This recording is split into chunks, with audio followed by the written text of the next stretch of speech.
Recording started. Hi, this is Steve Hargadon, and welcome to the Future of Education. It's Wednesday, October 13th, and our special guest is Roger Schank.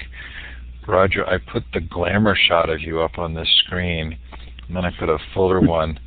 I hope that's okay. I don't know how glamorous it is. It's just old. Oh, they both look good. So welcome. Really glad to have you on the show. The Future of Education is sponsored by my employer, Illuminate, now Blackboard Collaborate, and the project I work on is Learn Central, the social network for educators with Illuminate baked in. It is free. We hope you'll come and use it and take advantage of the tools there. We're also sponsored this month, October, by the Redo project from Bing and Microsoft. So that's bing.com/redo, and thanks to them, they keep my book budget balanced. We've announced our Global Education Conference many times, but just a reminder, November 15th to 19th, 2010, all online, all free. We're still accepting applications for presentations. I am the bottleneck on the presentations right now. If you haven't heard back from us, it's because the regional chair people have sent them to me, and I'm at a conference and haven't been able to respond. But it's highly inclusive, and if your subject is anywhere close to related to globally connecting students and teachers, don't worry, we're going to find a way for you to present. Coming up tomorrow on the Future of Education, Kathleen Cushman is bringing some students to talk about homework. This promises to be a really fun evening. We've talked to Kathleen before. I really like her perspective. And just tonight was struggling with my own daughter's homework circumstance, so I'm appreciative of Kathleen's message. Next week, Nancy White on Networks and Communities, Jennifer Fox on Your Child's Strengths. You can see lots of fun guests coming up through the end of the year. If this is, I was about to move forward to the Illuminate section, but first, if you've missed a session, do know that they are all recorded and up at futureofeducation.com. Last night with Sylvia Martinez was terrific. Really great to hear from her. Joe DiMartino and Denise Walk on the Personalized High School last week. That was great as well. All of these have been so terrific. So do know those recordings are up, and there's also a podcast stream if that's what you like to do. If this is your first time in Illuminate, it is a participative environment. The first thing I'm going to recommend that you do is go up to View Layouts and switch to the Wide Layout. View Layouts and switch to the Wide Layout. That will help you to be able to see the screen a little bit better and to see the chat. At the bottom of the participant window are ways that you can indicate how you're feeling. There's a smiley face, a clapping hand, confused look, or a thumbs down. We mostly see the smiley face and the clapping hand. To the left is a larger hand with a green up arrow. That's how you would raise your hand if you want to ask a question using the microphone. And before you do that, do be sure to go up and run the Tools Audio Setup Wizard to make sure your microphone is working correctly. You can also ask questions in the chat, and we'll try and address them all. And we do try and move quickly to Q&A during the second half of the show, so you have a chance to ask questions. We're now going to give you a chance to indicate where you're participating from. To the left of the map, you'll see a wand with a red star. Click on that, and then click on the map. And those of you who attended before, you can also shout out in the chat. Let us know where you're listening from, the time and the temperature. Fun to see a couple of folks from Australia, Alaska, Canada, United States. Roger, I don't know if you meant to turn your video off again, but it went off. No, I didn't. It said, am I back? Not yet. We'll see what happens. It just came up and said error. I almost got you back there for a second. Looks like you're coming back. Yeah, you're back. Tammy, always fun to have you here representing the rural population.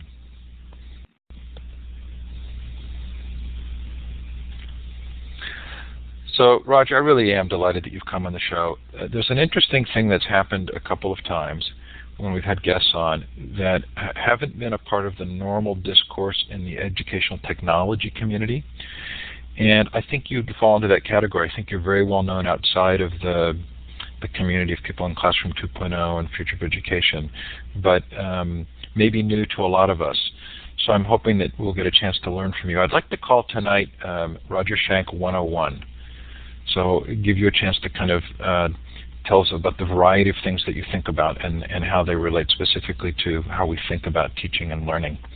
I also wanted to make a little bit of a connection, and there's an aspect of this that makes me a little nervous. So we were both at Stanford, I think at the same time, although I was probably in junior high school, maybe moving into high school when you were there. And my dad was dean of admissions, and he then became the chairman of the college board. And you tell a story about someone at the college board in the quadratic equation, and I had this little worry. I thought, oh my gosh, I wonder if that was my dad. No, it's not. I'm talking about the current chairman. His name is Caperton. Oh, good. Well, now I'm relieved. So you have this fascinating background, and I made a list of the projects that I could see that you've been working on, and I'm just going to read them quickly. Socratic Arts, Alternative Learning Place, Story-Centered Curriculum MBA Program, Alternative High School, The Reminding Machine, Institute for Learning Sciences, Engines for Education, Virtual International Science and Technology Academy, Grandparent Games. And I've got to imagine that's maybe half the list. How do you do this all? By having some very smart people working for me. Short answer. So what ties this all together? I kind of got the sense there was this progression from computer to learning to education, but is that too simplistic? Is there sort of a richer picture you can give us of what's brought you through these activities? Well, I mean, my personal history is that I was a lousy student. We'll start with that. And was very frustrated by school. Managed to somehow get a PhD despite that, largely for reasons, I mean, I almost never got an A in a class in my entire life. Found myself at Stanford, which was a fairly unlikely place to be for somebody who had barely graduated college, as a professor, and started getting interested in how the mind worked. I wasn't really interested in learning per se, but when you start thinking about the mind and memory and language, you're going to at some point run into the idea that learning is a pretty important part of that. I had, at that time, been building computer programs to understand stories, and I began to realize that they could understand and listen to the same story again and again and never get bored. So I thought they weren't really doing a very good model of the mind, because the mind would look around and say, I saw that story already, I'm bored with it. But our programs never got bored. So I started to think about what it meant to be bored, and what it meant to remember, and what it meant to match old experience to new experience, and came away with a new conception of it, which was that all you ever did when you listened was match what you were hearing to what you already knew. And I realized that that was something that computers would have to do if they were going to get smart and if they were going to learn. And around the time that I was doing that in AI circles, my children went to school. And I started to yet again think about why I was miserable in school, because both of my children were miserable in school. And I went through a long period of trying to figure out what was going on there. Initially, sort of looking at it as, well, they weren't paying attention to the individual kid. My kids were kind of bright. They should do something special. But gradually moving into the realization that had nothing to do with my children at all, or even intelligent or unintelligent children, that the school system was designed around a set of premises which were simply wrong and bore no relationship to what I knew about intelligence. So if you think about me trying to get computers to be smart and thinking about what we'd have to do to make a computer smart, and at the same time realizing, well, that would be what you'd have to do to make a kid smart. And by the way, the schools aren't even approaching that problem, not even thinking about that problem. And so I naively, I'm talking now, I've reached the mid-'80s in my history. Naively, I thought, I will just tell these people what they're doing wrong and they will hear me because I'm a famous, important professor. And what I realized was that was about the stupidest thought I'd ever had. That there were a lot of political reasons why I was never going to convince anybody of anything. Starting with the fact that the book publishers weren't about to change their books, which were making a lot of money for you, thank you very much. And then watched gradually as I tried to create new kinds of educational things on computers, because I was a computer guy, so I could do that, and realized that I was running uphill against everybody who wanted to do the opposite, which is to use the computer to reinforce the existing system. And I got more and more frustrated and more understanding why the system works the way it does, to the point now where I think that I am, I have a little phrase on my website which I say over and over again. There's only two things wrong with education: what we teach and how we teach it. And both are wrong. And not a single piece of them is right. So when you hear people talk about school and education, I'm the furthest radical you'll ever find, because I just don't believe it. I don't believe that schools are about education or even intended to do education. And I think if we were interested in education for our children, we would do something very different. Now, I know why they turned out that way, but that doesn't mean in a modern era they have to be that way. That's the short history. So I watched several videos of you speaking, and I think you come off as being both authentic and passionate. Do you think that sometimes that passion and authenticity themselves are a barrier to people hearing you, because so much of what we do in education is systematized and sort of methodical? Well, I thought a lot about why it's hard for people to hear me. And also, one of the things that you wouldn't know, I don't think, unless you look very carefully, is that I'm much more famous in Spanish-speaking countries in education circles than I am in English-speaking countries. And I've often wondered about why that is. A lot of it has to do with the receptivity of the population. And what I'm about to talk about is true of the United States, but it's true of a lot of places all over the world. I can say the following. Remember, I think everything in school is wrong. So I can say, pick my favorite subject. Algebra shouldn't be taught. That makes no sense to teach it. And what you'll get is a lot of people say, yes, I see your point about algebra, but not about X, where X is whatever they studied in school. So you understand, I don't think algebra is any more ridiculous to teach than history or English literature or chemistry or physics. They're all ridiculous, and I can give you reasons for each. And when I say that, people say, yes, but I worked very hard at X. It doesn't matter what X is, because if you go to school for 16 years, you kind of think that you must have been doing something worthwhile. And when I say you're not doing something worthwhile, everyone has a knee-jerk reaction to say, no, that's just too crazy. That's too far. I agree about algebra. I agree about history, whatever they happen to agree about. But they always disagree about something else. So there's always some sacred subject. And I think before people are ready for change, they have to come to grips with the fact that the system was designed around false principles, and it was designed in another era, and it was designed for a situation that bears no relationship with the situation we as a world are currently into, and it has to be rethought. And the simplest question I always ask is, if you think the school system was designed correctly, who do you think designed it? And when was it designed? And when it would be ready for a redesign? And then people never really ask that question. So, Roger, I'm reading a really interesting book called The Invisible Gorilla. And I don't know if you've seen this, but it's based on the YouTube video, or the video that these two psychologists did, where they have basketball teams passing each other the ball, and in the middle of the video, a person in a gorilla suit walks through, but you're busy counting the number of passes, and most people miss the fact that the gorilla has walked through the video.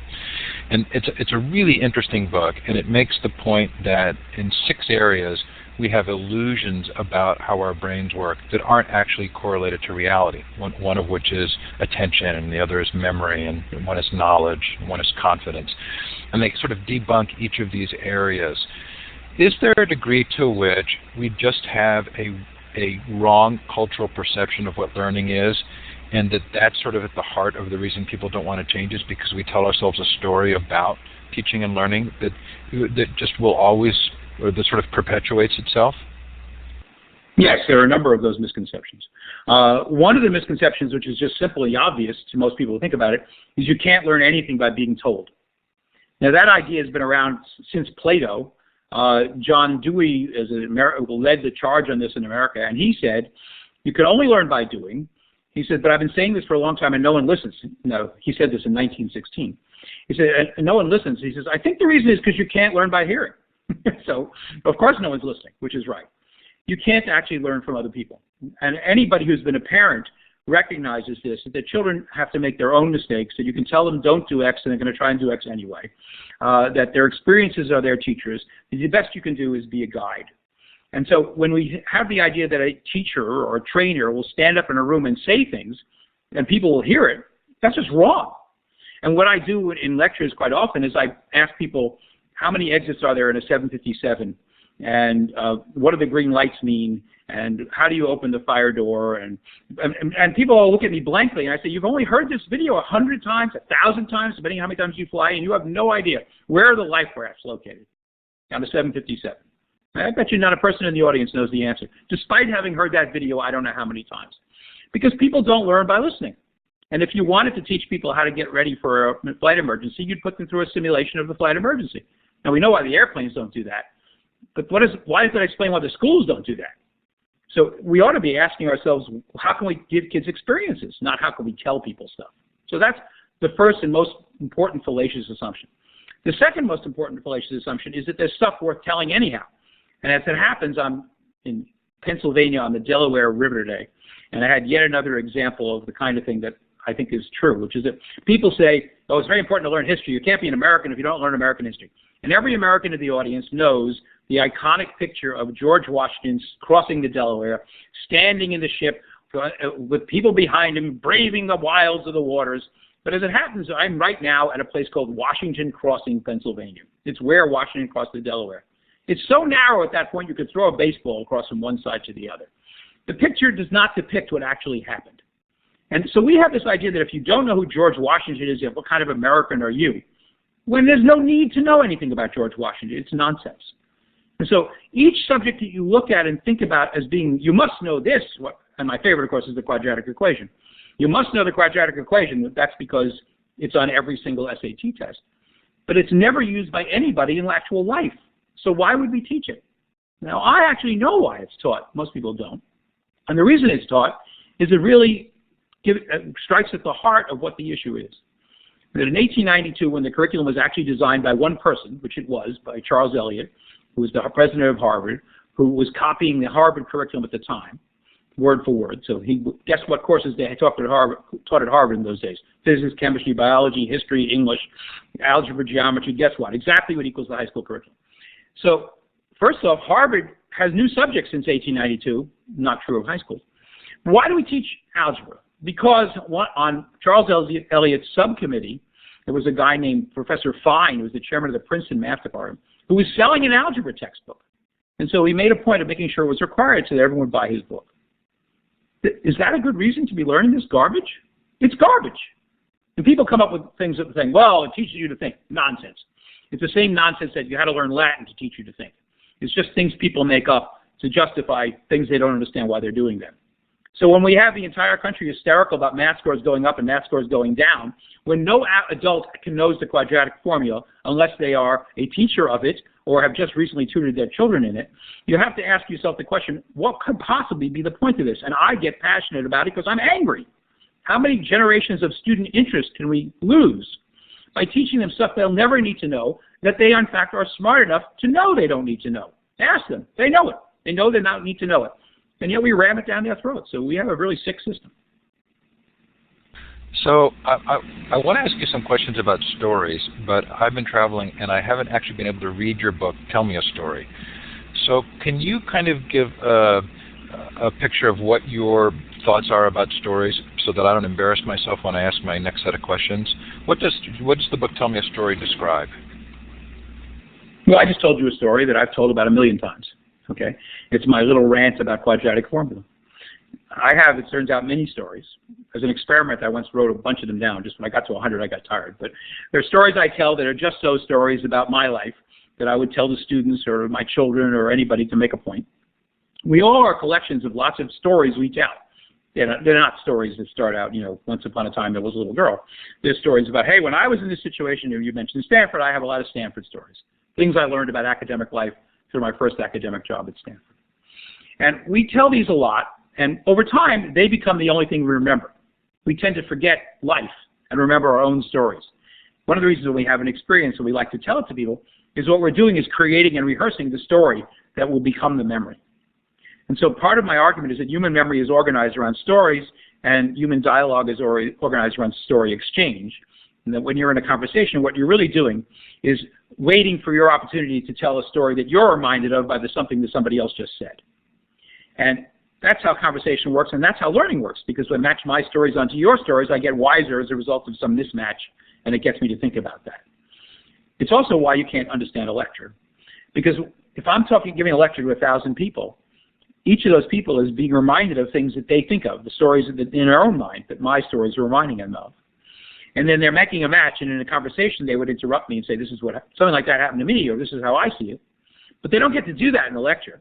So they have two choices, both of which are bad. One of which is they can think more carefully about the relationship between what I said and what they think, but then they will not hear a single word that I'm saying while they're doing that. Or alternatively, they could not think about those relationships, in which case they will not learn anything from what I'm talking about. And so you have 1,000 people hearing 1,000 different lectures based upon their own matches of your stories to their stories. And all understanding is matching your stories to the stories of the person who's talking or the situation. It doesn't have to be a person. And we have standard stories that we know and we tell. And what I'm interested in, and I think that the problem we have, what I'm working on when you saw my thing about the reminding machine, in fact, that's why I happen to be where I am today because I'm doing that project right this minute, is I'm working with big companies to get their stories. In other words, what do your experts know? What experiences have your experts had? And how can I get that expert knowledge in front of the decision maker at the moment he needs it, not before, not after. Not 1,000 stories to be heard before you need them, but stories to be used just in time. And my example of that is imagine a GPS and you're traveling and the GPS knows you, so it knows what you like to do. So it says, hey, it's 7 o'clock, I know you're hungry. And I know you like Chinese food, and you know there's a great Chinese restaurant 5 minutes from here. Would you like me to direct you to it? That's the kind of story I have in mind, just-in-time storytelling. So I propose this for the military, that they, when they're on Defense Department money, when they're sitting out there with a soldier in Afghanistan who's trying to talk to an Afghan warlord, it would be helpful to have a story from someone else who's talked to an Afghan warlord just now when you need it to talk about what you might think. And when I talk to big businesses have situations. My favorite example I always use is, because I work as a consultant to the shipping industry, the Greek shipping industry, as it turns out. So there's a story that they tell which I like a lot, which is that a captain who was going through the Suez Canal and his boiler went on fire. Imagine a giant cargo ship, and his boiler's on fire. And so the question is, what should he do? And any naive person who doesn't know about shipping says, put out the fire, which turns out to be exactly the wrong thing to do. And the reason it's the wrong thing to do is that in order to put out a fire, on a boiler, you have to stop the ship. If you stop the ship in the Suez Canal, it'll either run into the ship in front of it because it's very narrow, or it'll run aground. At the point where either of those things happen, the Egyptian government has the right to claim the value of half of your cargo and half of your ship, which is a lot of money. So about the last thing you'd ever want to do is stop your ship in the Suez Canal. It doesn't matter what's happening on the ship. And any captain should know that, but they might not.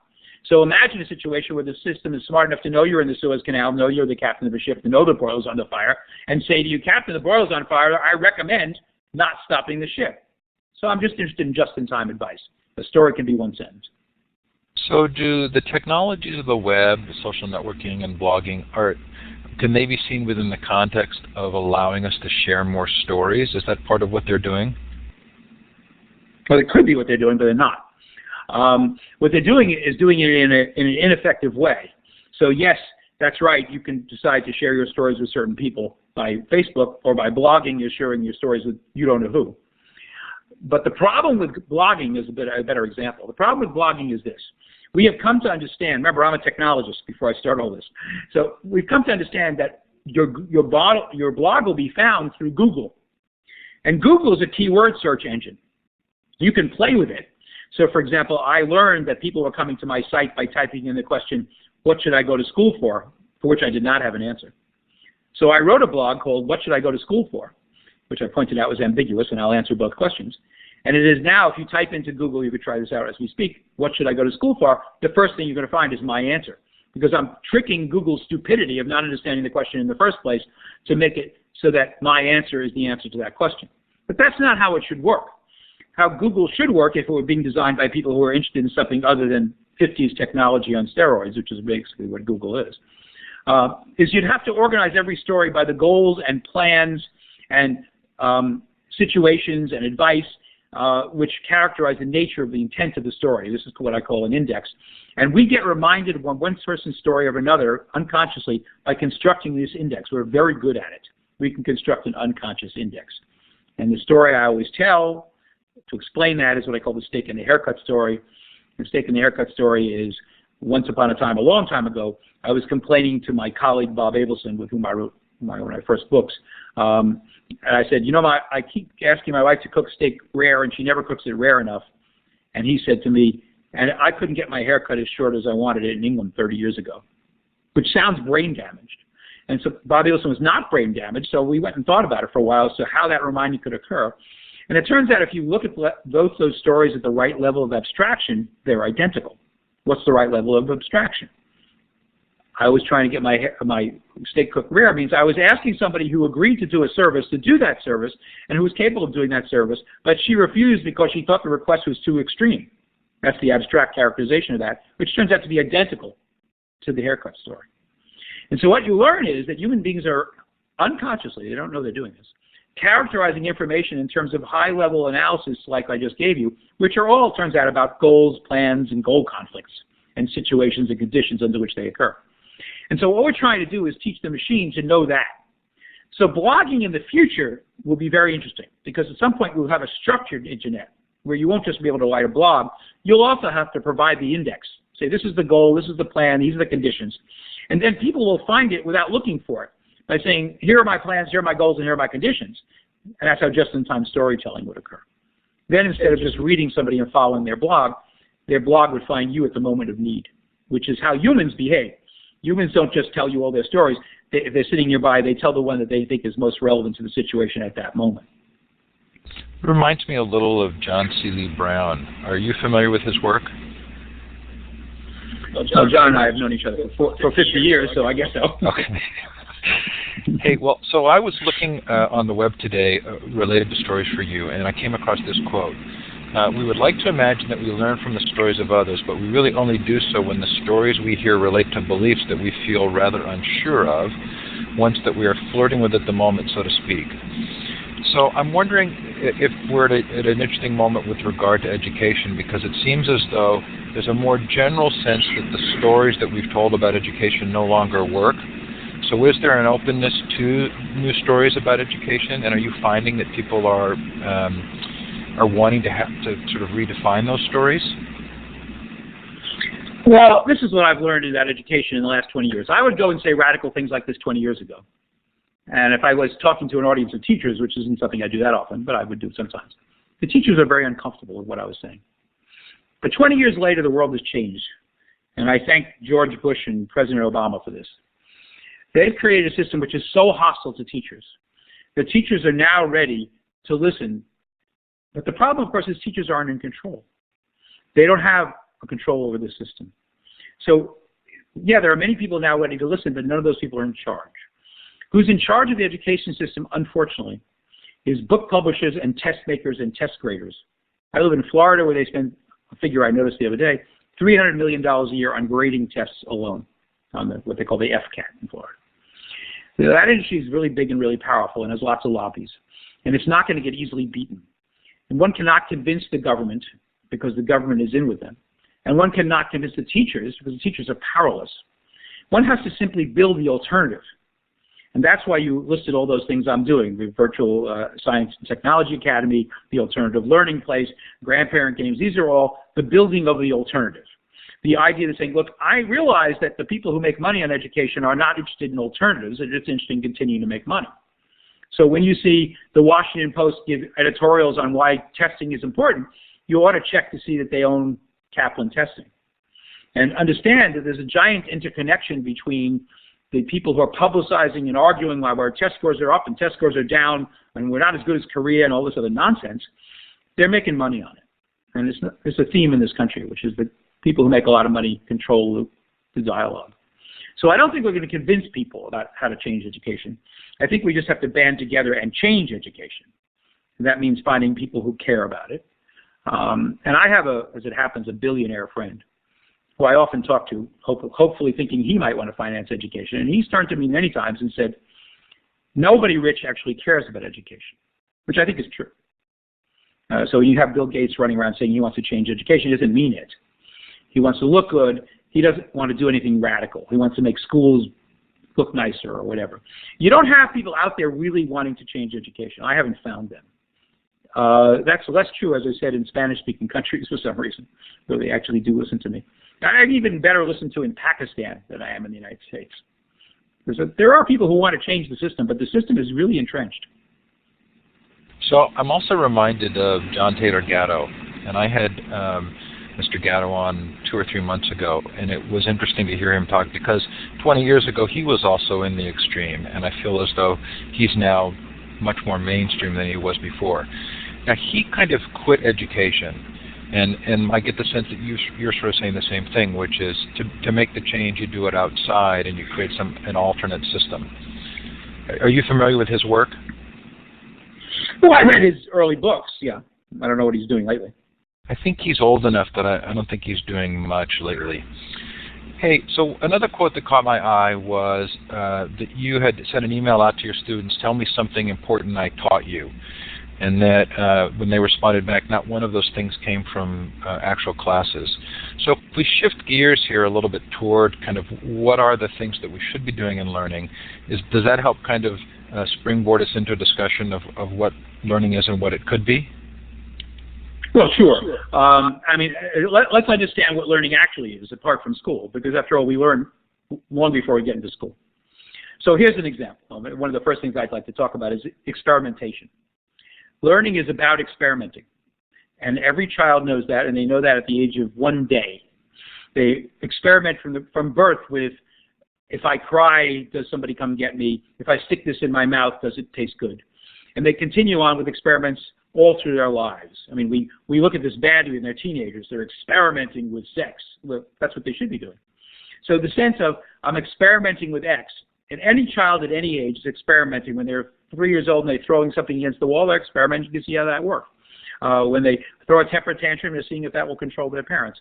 That notion of experimentation, which is critical in learning, because that's the only way you really can learn, gets stamped out in school. In school, experimentation is not allowed, and it gets replaced by, we're going to teach you to run an experiment, which means you'll learn what somebody else did in a science experiment, copy it, and do it exactly the same way. So we take experimentation, which is natural to children, and ruin it. But as it turns out, you have to experiment all through life. If you want to start a business, you're experimenting. If you want to start a career, you're experimenting. If you get married, you're experimenting. And anything you do is an experiment to see how it works out. And this notion of how to experiment well, which is what schools should teach, how to test the data, how to know if you've received real good data back, how to understand what qualifies as evidence in your experiment, which ought to be the nature of learning, isn't what goes on in school. Or take another one, diagnosis. Diagnosis is critical to being a grown-up in the world. You know, when you're 5 years old and your wheel falls off your truck, you've got to figure out how to get it back on. You can try to figure it on, or you can cry and hope mommy fixes it. But at some point, you're on your own with diagnosis. The plumbing breaks, you can call a plumber, but you might want to figure out if you can figure out how to fix it yourself. Or your car breaks, you might like to see if you can fix it yourself. Or you're feeling your back hurts and you like to know if you can fix it yourself. There are people who are professionals in diagnosis. Doctors, you know, car mechanics, plumbers are all professionals in diagnosis. But in life, we have to diagnose all kinds of things you can't call a professional. Like, I'm unhappy. Why am I unhappy? I don't like my job. Why is that? So you got to diagnose problems. We should be having, from the age of from a little child all through life, help in learning to do diagnosis well. But we don't. Because school isn't about the diagnosing of possibly unsolved problems. School is about telling you, these are the solutions to problems, which is actually not what diagnosis is really based on. Diagnosis is based on figuring it out. Now, there are known solutions. It's good to learn them, no question about it. But if I teach you to memorize a bunch of solutions before you ever have the problem, it'll go in one ear and out the other. So this notion of just-in-time education is critical.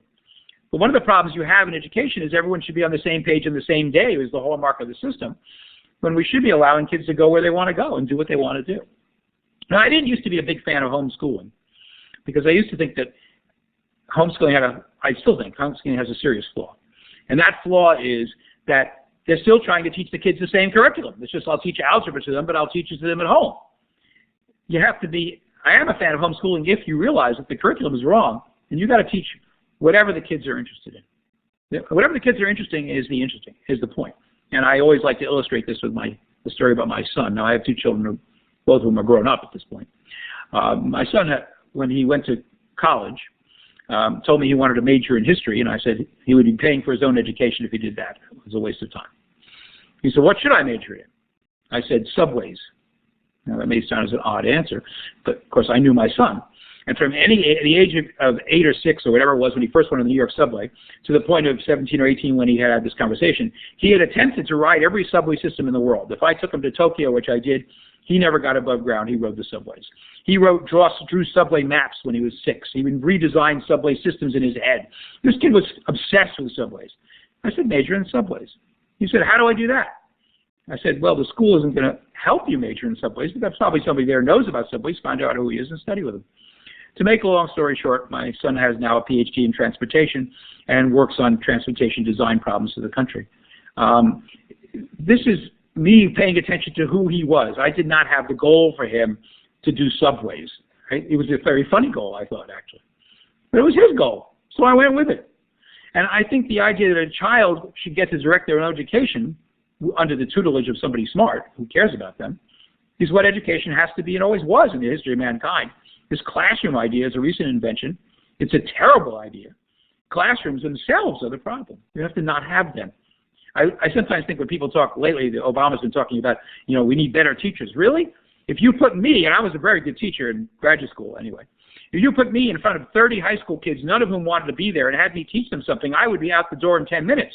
That's an impossible situation. Those kids don't want to learn the junk you're teaching them because they know it's junk. So of course they're acting up. The idea of a classroom makes no sense. It's only there for economic reasons. It's not there for educational reasons. So you've touched on the 12 cognitive processes a little there. Do you want to expand on that at all? Yeah, I can talk about the others, but you can find them on our website. I mentioned diagnosis and experimentation. Another one is prediction. You are constantly trying to make predictions. When you open a business, you're making a prediction. When you meet a person, have a relationship with them, you're making a prediction. You bet the horses, you're making a prediction. I mean, whatever you're doing, you're making predictions. Understanding whether your predictions are right or wrong and how to make better ones turns out to be, again, important. Walking is a prediction. If I put this foot in front of that foot, I will suddenly get there. I won't fall down. Little kids, when they're learning to walk, are trying to predict the location of their foot and what works and what doesn't. And they learn to run by predicting better. So prediction is important. Evaluation is important. Is this good? Is this bad? So how does this taste? How do I like this person? Is this something valuable to me? Is it worth money? I mean, lots of ways to evaluate things. But evaluating things is very important. Description is very important. Learning how to talk. Learning how to write. Learning how to say what you think about something is very important. Anyway, they're on my website, rogerschank.com. I list the 12 that I think are important.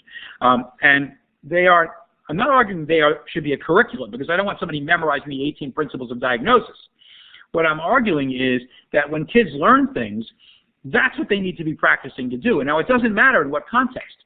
So if you're interested in medicine, great. If you're interested in plumbing, great. If you're interested in doll construction, great. If you're interested in city planning, great. It all involves diagnosis. So I want to make sure that people are being taught to do diagnosis properly within a domain of interest the child sets out. That the child gets to determine what interests him or her. And then from within that frame of interest, we go with it. So I'm building right now a first grade because I have a bunch of grandchildren. I'm not going to allow them to go to school. It's going to make me crazy. So the oldest one is 5. He's just started kindergarten. When he comes to first grade, I want him to go to my first grade. I'm building one for him. He likes to build stuff and do stuff. He likes to play with blocks. He likes to play games. So I'm going to have I'm calling it the engineering curriculum, first grade engineering curriculum. We'll get to build bridges, play with robots, design cars. There should be hundreds of these. The idea that there should be a curriculum is just crazy. Why should there be one? Why can't there be one that interests him? And if he gets uninterested in that and he wants to do music, let him do music. And if he gets uninterested in that and he wants to do design, let him do design. They all involve diagnosis. They all involve these cognitive capacities. You can't avoid them. They are there in anything you do. It's interesting. I don't think I picked up on this when I first read about the cognitive processes, but certainly now I feel very much like that's what I do as a parent. I'm sort of helping to model and to provide context for and to support becoming skilled in those areas. And I never thought about it in the context of, well, that doesn't happen at school. In many ways, school is sort of the foil. I end up helping to teach a lot of those principles because of difficulties that they're having in the school environment, which becomes sort of the experimenting ground for helping them see past those circumstances. So it sounds very much like you're beliefs here have also been shaped by your being a parent and a grandparent. Anything else you'd want to say about that? Yeah, in fact, the very thing I was describing comes from an incident with my daughter when she was, I think, 6, and when I was a professor at Yale. And my parents lived in Brooklyn, so we had gone to visit them. And we were driving under the Verrazano-Narrows Bridge, and she said, "What makes that bridge stay up?" And I said, well, I got home to New Haven, and I said, "Let's build a bridge. Let's build a suspension bridge." Now, I never built a suspension bridge in my life. I didn't really know how they work, but I had some ideas. And we sat there and built one in the backyard over a mud pile. And she remembers that experience extremely well. And I learned from that experience is that she liked to build things. So she, being a girl, she wanted to play with dolls, so we went and built the dollhouse together. And it wasn't that she was planning on becoming an engineer, but it was a time for us to relate and to talk about the things one-on-one. And I think that my view of education is that parents who are interested in their children, who are good at educating their children naturally, are the model you want to copy. But one-on-one education, following this child's interest. I didn't tell her she should be interested in elephants. She told me she was interested in elephants, so we went to see a lot of elephants. And I don't care what she was interested in, as long as she was interested in something, then we could keep pushing it and pushing it and pushing it. So the issue is, of course, if you're going to be interested in elephants, you might want to diagnose what's wrong with that elephant if you went to a zoo and it looked funny. And so the issue for me was never to do anything about telling my children what their interests should be, but by listening carefully enough to know what they were and going with it. Do I think that's the right model for education? Yes, of course. That should be the model. School is an idea that's based on we got to shove these kids through the process to make them into good functioning citizens who do what they're told, which is pretty much what the school system is all about. Make good factory workers. That was the design when it was designed. I'm not interested in making my child a good factory worker. In fact, right now I have the problem is I have a grandson, Max, who's been sent to preschool. He's 3 years old, and he was sent home with notes from the teacher that maybe he has a hearing problem because when he's told what to do, he doesn't do it. So his mother was very concerned. I said, "Yell lollipop." So he turned around in a big hurry. I said, "Well, he can hear." She said, "But he doesn't come when I say, 'Max, come here and do this.'" I said, "Because he's doing something else. He happens to like trains, like his father.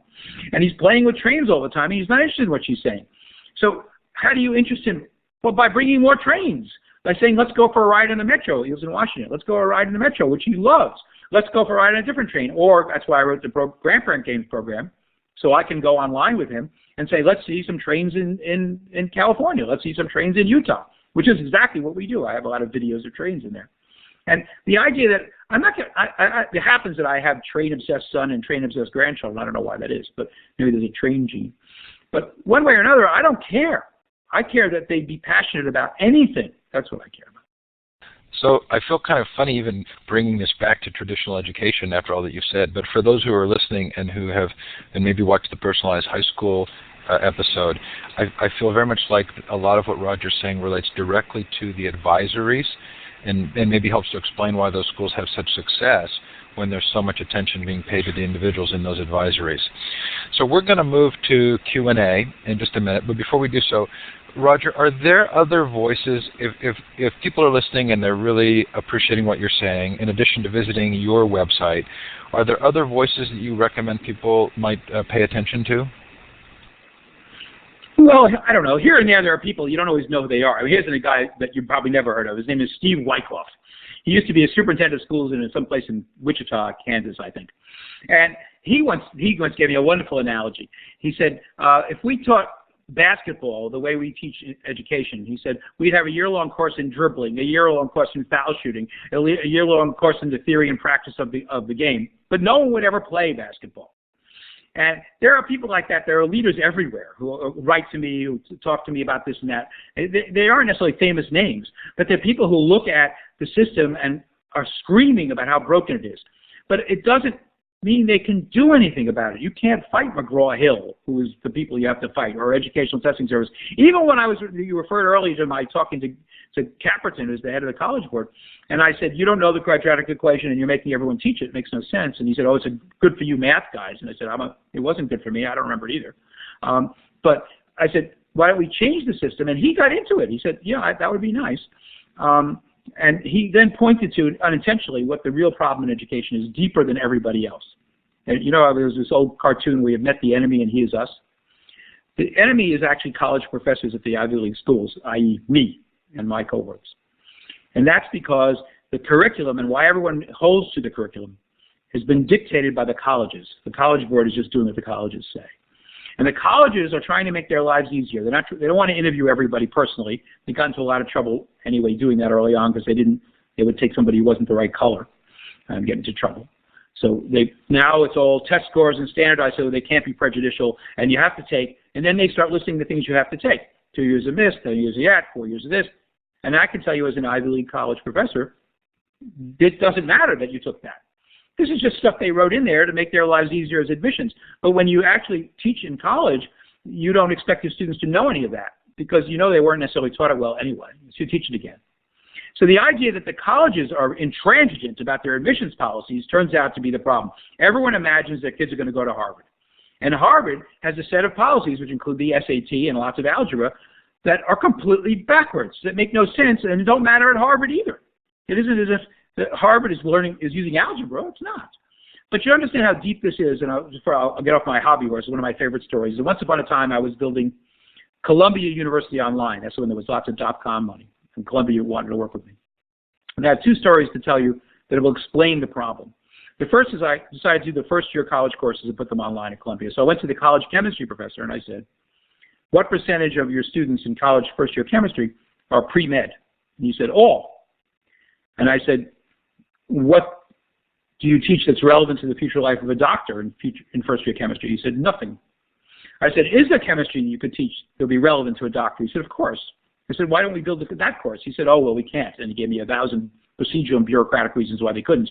In other words, even at the university level, they can't teach what the kids came to learn.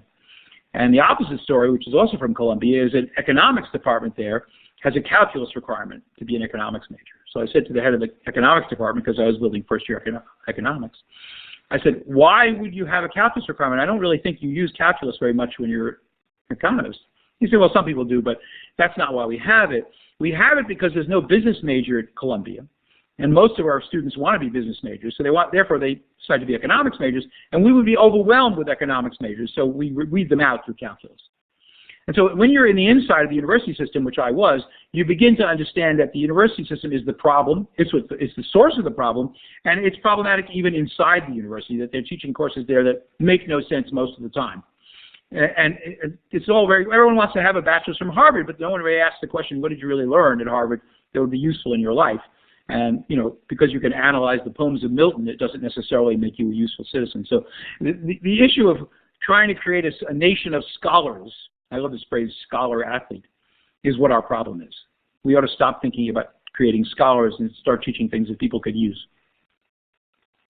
If you have a question for Roger, you can either put it in the chat, and if you've put it in the chat already and I've missed it, please alert me to that or post it again.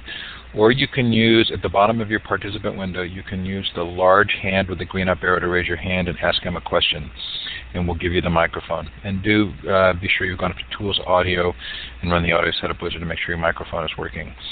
Roger, while we're waiting for a question, oh, Kathy has a question. Do you teach by modeling? I don't know what that means. Modeling what? I'm not sure what it means either, and there was some humorous chat early on that we were all listening to you speak, and again, in one of those lectures that I watched of you online, you were joking about the fact that you were giving a lecture, and obviously there's a small amount of communication that takes place there, and we end up depending on it. So Kathy is saying, do you teach by demonstrating something? Kathy, do you mean Roger in particular, or in general? And if you'd like to take the mic, I'd be glad to give you the microphone. She says, performing a behavior that a child imitates. Do you teach by modeling, demonstrating something, performing behavior? If you mean, does one teach that way? Yes. Children are tending to imitate their parents. They will imitate their parents. And I think one learns by modeling. I don't know that necessarily one teaches by modeling, but one definitely learns from modeling. My concept of teaching was always to throw people, the metaphor is I threw them in the lake and made them swim. And so any course we ever built online, which is what I do, starts with, hey, here's your problem. So for example, the first grade course for building engineering, building a bridge is, okay, we got a problem. We need a bridge here, kids. And here's a map of the city, and what kind of bridge do you think we should do? Well, the kids don't know anything, but they're willing to speculate, and then we can lead them through the issue. So all education, good education, starts with a problem that may be beyond the knowledge of the students, but is not beyond the interest of the students, that they like that problem. And that's the only way I ever taught. When I taught, if you're asking about me, I walked into every class I ever taught, put my feet on the desk and started my lecture with "so," and never said another word in the class. And people would stare at me, and I said, like, I have nothing to say. You came here to learn. Ask me a question. Now, that would drive students crazy at Yale and Northwestern, where I did it. And I said, look, what are you here for? I'm not here to talk, and I'm not. And you asked me to do this, so I'm doing it, but this isn't how you teach. You can't teach en masse in this way. What we're doing here is we're modeling the classroom in a sense. It's wrong. Now, I understand why we do it, but the real issue is to understand, get a good teacher who can teach you one-on-one. That's what the typical ones of those are called parents. But I think teachers have to behave that way too. Not that the system lets them do that, but it has to let them do that. Deanne asks, how do you support students to connect with what they're interested in when they have been in a system that has disconnected them from this?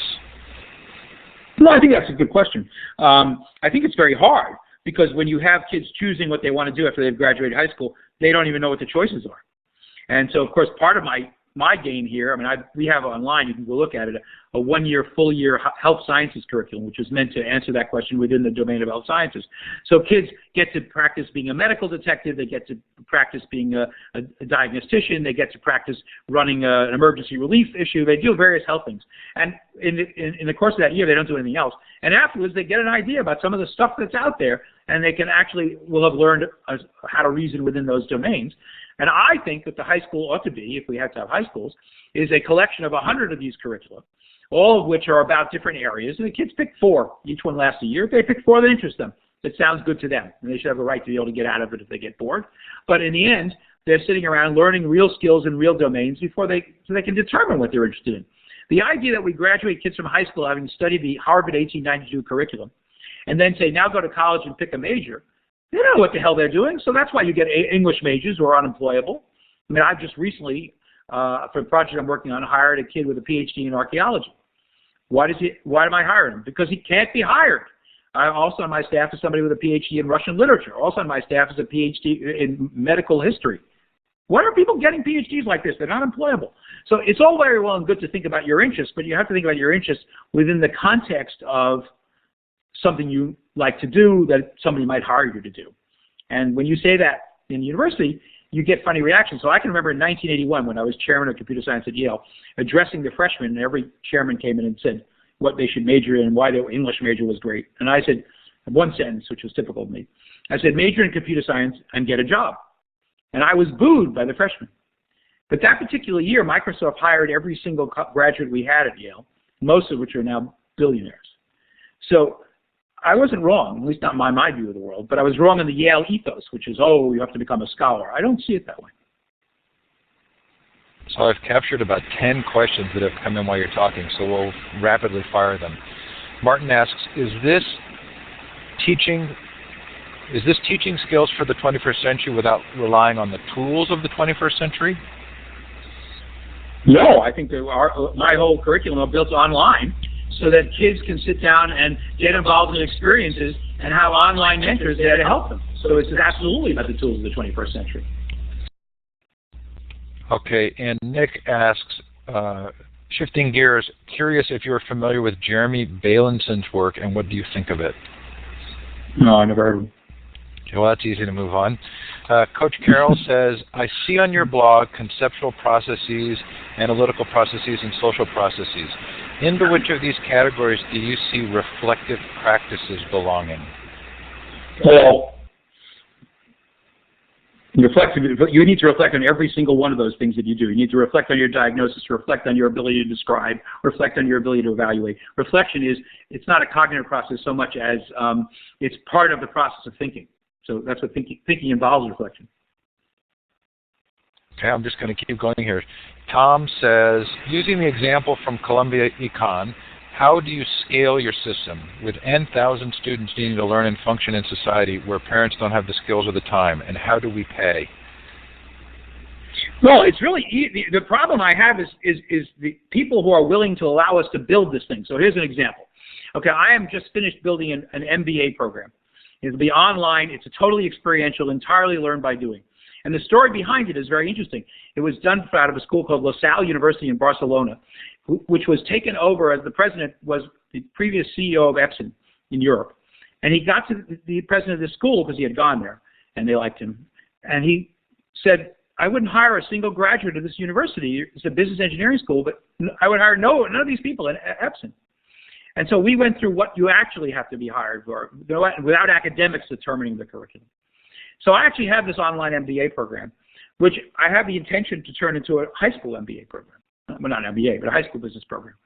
And as soon as I find somebody with a little money to help me do that, I will turn that into a high school program. So my intention is how you get kids to do that? Well, by offering them the possibility to launch their own businesses within the course of their curriculum while they're doing this. So they actually spend a year and try to create a business and get it online and get going with it. And all the things that are learned by doing, I would mentors who might be anywhere around the world to help them do that.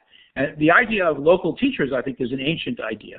If you want to learn how to be an aerospace engineer and you're located in Panama, you should still have your tutor be in Seattle or wherever aerospace engineers are located. So the idea that we can do that, the 21st century model is extremely important in my model because it implies that there'll be a mentor available to help you through a process, and there'll be teammates. You won't be working alone. I don't think people should be working alone online. It's boring. You should be working in teams, a group of people who might be anywhere. You're trying to create deliverables in a certain way. You're trying to have the mentor help you with the deliverables and evaluate them and tell you to go back and fix it if it needs more problems. It's not about getting A's. It's about making the airplane fly or whatever it is you're trying to do. Make your business run. So I think you can do all those things in the modern era. The problem we have is that there isn't a lot of people who want to put up the money to build these, and they're actually fairly complicated to build. We only have a couple of minutes left. I'm interested that no one's been brave enough to take the microphone. That's not normal behavior for our group, Roger. But if you do have a question you'd like to use the microphone, please use the hand with the green up arrow. I've got two more questions to ask quickly.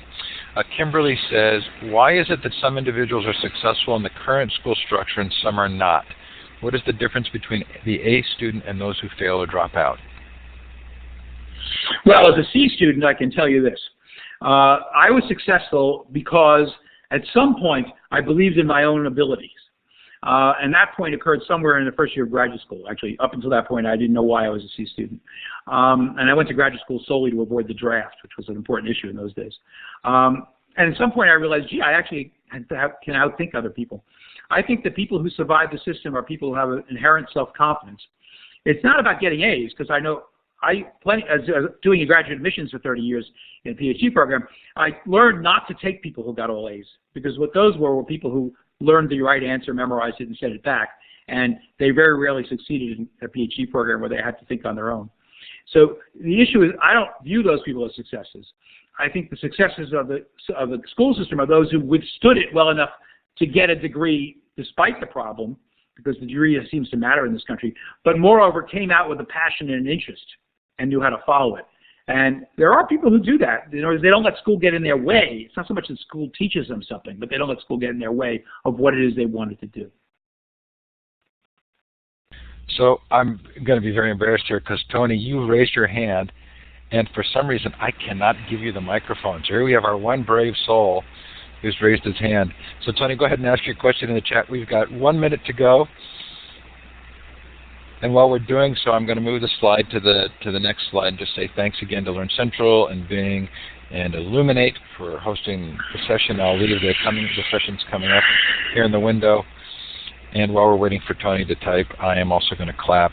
Roger, thank you so much for coming on tonight. What a delight and so fun to hear your perspective.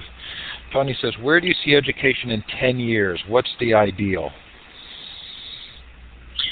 The ideal is that we have created 100 online curricula, story-centered curricula that allow people to live experiences, that allow people to do things and work with other people to create them, where there are a series of mentors available to help anybody who wants to do anything do it. And that education is no longer everyone will learn the same stuff, but more everyone will learn the same thinking abilities within a domain of interest that's their own. Okay, that's a great way to wrap up. We are at the top of the hour, Roger, and it is late for you, and we promised just an hour. So thank you so much. Clapping again, a really positive response from the audience. Really appreciate it. The recording for this event will go up later tonight, both the podcast and the full Illuminate recording. Thanks, everybody, for attending. Thank you, Roger. Have a great night. Take care, everybody. All right. Thanks a lot. Thanks. Good night.